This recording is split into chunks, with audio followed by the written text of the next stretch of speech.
Le sommet des pays du G7 au Royaume-Uni, on y discutera beaucoup des vaccins contre le Covid.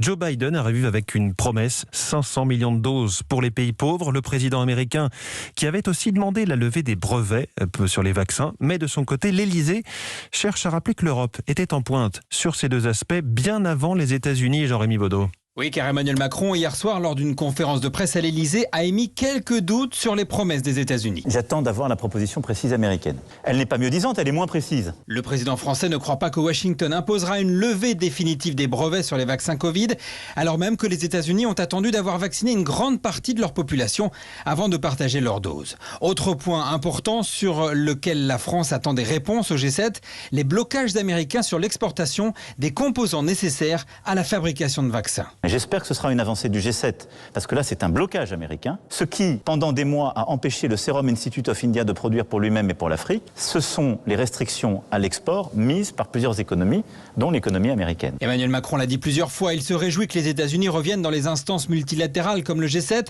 avec l'envie de discuter.